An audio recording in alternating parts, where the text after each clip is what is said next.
Hari ini aku akan sharing tentang dasar-dasar perpajakan di Singapura, di mana aku akan membahas 3 hal.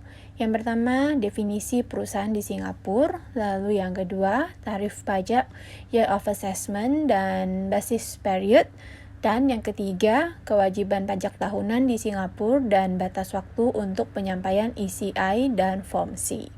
Oke, kita masuk ke yang pertama, definisi perusahaan di Singapura. Untuk tujuan pajak penghasilan di Singapura yang dianggap perusahaan itu adalah 1. Entitas bisnis yang didirikan atau diregistrasikan berdasarkan Undang-Undang Perusahaan tahun 1967 atau hukum yang berlaku di Singapura. Biasanya ini menggunakan nama PT Ltd atau Ltd di belakang nama perusahaan tersebut. Terus yang kedua, perusahaan asing yang didaftarkan di Singapura, seperti cabang dari perusahaan asing. Kemudian yang ketiga, ada perusahaan asing yang didirikan atau didaftarkan di luar Singapura. Nah, suatu perusahaan perorangan atau usaha kemitraan atau partnership itu tidak dianggap sebagai perusahaan. Oke, kita masuk ke topik yang kedua, yaitu tentang tarif pajak, Year of Assessment atau YA, dan basis period. Tarif pajak penghasilan perusahaan di Singapura itu adalah 17% dan didasarkan pada tahun sebelumnya. Artinya, penghasilan yang diperoleh pada tahun buku atau financial year, misalnya 2021, itu akan dipajaki pada tahun 2022, atau istilah perpajakannya YA 2022. Untuk menghitung besaran pajak, itu IRAS atau setara DJP-nya di Singapura akan melihat pada penghasilan, biaya, dan hal lainnya selama tahun buku tersebut. Tahun buku ini dikenal dengan istilah basis period. Basis period pada umumnya adalah 12 bulan sebelum year of assessment, tapi dalam hal tertentu bisa berbeda. Contohnya, untuk perusahaan yang tahun bukunya April ke Maret, maka basis period untuk YA 2022-nya adalah 1 April 2020 sampai 31 Maret 2021. Nah, demikian juga untuk perusahaan yang tahun bukunya Oktober ke September, maka basis period untuk YA 2022-nya adalah 1 Oktober 2020 sampai 30 September 2021.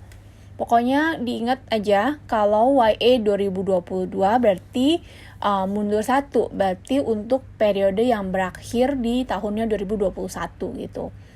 Nah, kemudian di Singapura ini penentuan tahun buku perusahaan ditentukan sendiri oleh perusahaan pada saat pendirian. Jadi apakah mau Januari Desember atau mau Oktober Desember itu perusahaan bisa menentukan sendiri pada saat pendirian. Dan ini tidak membutuhkan approval dari otoritas terkait.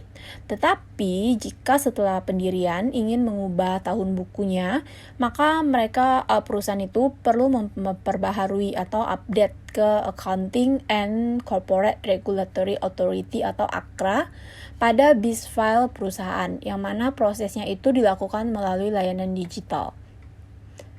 Oke, sekarang kita masuk ke topik yang ketiga, yaitu kewajiban pajak tahunan di Singapura dan batas waktu penyampaiannya untuk Form ECI dan Form C. Jadi setiap tahunnya perusahaan itu memiliki 2 kewajiban perpajakan yang harus disampaikan ke IRAS, atau disebut juga dengan 2 jenis Corporate Income Tax Returns, yaitu yang pertama adalah ECI atau Estimated Chargeable Income. Ini tujuannya untuk menyatakan estimasi dari penghasilan kena pajak perusahaan tersebut untuk YA yang bersangkutan. Nah, ECI ini deadline-nya adalah 3 bulan dari sejak akhir tahun buku perusahaan. Kecuali untuk perusahaan yang mendapatkan ECI filing waiver dan yang secara spesifik tidak diwajibkan untuk menyampaikan ECI. Untuk jenis perusahaan yang tidak wajib atau yang bisa mendapatkan waiver untuk ECI, nanti akan aku upload di video yang lain. Kemudian yang kedua adalah Form C atau Form CS atau Form CS Lite. Mungkin ini kalau di Indonesia seperti kita kan juga punya formulir sederhana, sangat sederhana, semacam itu, dan yang normal kan ya. Di mana form C, CS atau CS Late ini tujuannya adalah untuk menyatakan jumlah penghasilan kena pajak perusahaan yang sebenarnya untuk YA yang bersangkutan. Jadi kalau ECA tadi kayak semacam estimasi, maka form C ini yang final. Nah, deadline-nya adalah 30 November pada setiap tahun. Jadi kalau YA 2022, maka deadline penyampaiannya adalah 30 November 2022 dan seterusnya. Nah, untuk apa perbedaan dari ketiga form ini akan aku upload di video yang berikutnya. Oke, sekian. Terima kasih.